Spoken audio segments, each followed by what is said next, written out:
he cried out, realizing someone was crawling up the road right in front of him on the verge. He jammed on the brakes, his midsection slamming back against the seat, and oh, my Lord in heaven above. He reached in his pocket, then wiped his forehead with a gray bandana. A young woman crawled along the gravel. Her head hung down like an old sick dog's, swaying from side to side. He suspected she didn't even feel the edged gravel pushing into her palms and knees, because she barely realized he was there when he knelt in front of her and placed his pecan-colored hand atop her head. Finally, when he said, "Whoa there, young miss," she looked up, squinted against even the pale morning sun that caught the gunmetal slick of her eyeshadow, and sat back on her haunches. She closed her eyes, swayed, then righted herself. Opening them, she rubbed away long, straight blonde hair matted with throw-up. "You're a light brown man," she said, "and your eyes are so blue." She smiled and swayed again. Too far. He reached out and righted her, and remembered those punching bag clowns kids used to play with. Blam, and down they'd go, and then they'd pop right back up for more punishment. Like the human race in general. Well, his mother had never prepared him for this, and he thought about that prayer atop the bridge. He hadn't really asked for this. The girl was packaged in a watermelon-colored dress that had clearly been cut from the vine before it had been allowed to grow all of its skirt. I need to get a TV. Maybe I wouldn't be so shocked by young people. Then he realized girls were dressed like this all the time in Lexington, where he took his produce to the farmer's market once a week.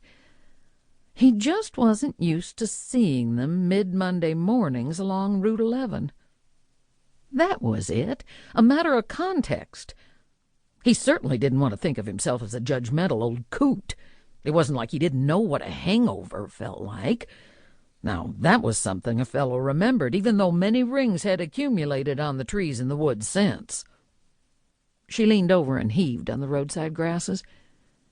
Claudius wasn't much affected by what bodies did, or said, for that matter.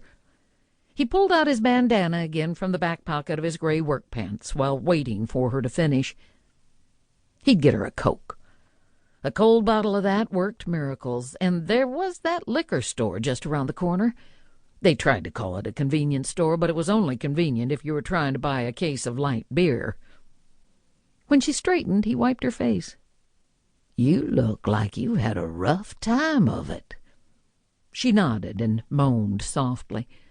Even amid the gravel and the hard night before, the effects thereof sadly evident, he pitied her. So young and lovely. And here she was, side of the road, in her pretty party dress. Not from around here. Poor thing couldn't have been much past 20 years old. "I'm sorry," she said. "Let me help you up." He guided her to her feet, his knees feeling that stiffness again. "Come on, I'll get you back to my farm, and you can sleep it off. Then we'll see who you are." Limply following his lead, she handed him a small purse that had been hanging crosswise over her shoulder. Tanned arms and legs putting Claudius in mind of the weeping willow his father planted for his mother when Claudius was only 18. She didn't argue, which made sense considering what she was doing in the first place.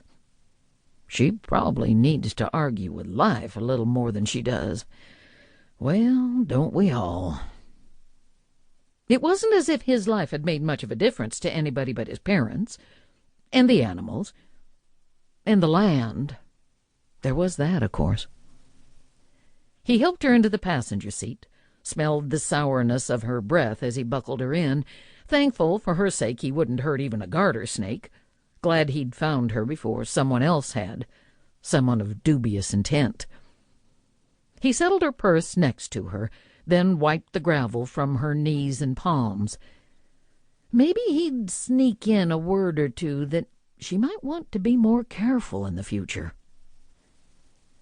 Once at the farmhouse, the bungalow-style place where he was born, just big enough for Mother, Father, and himself, he led her upstairs to the room the evangelist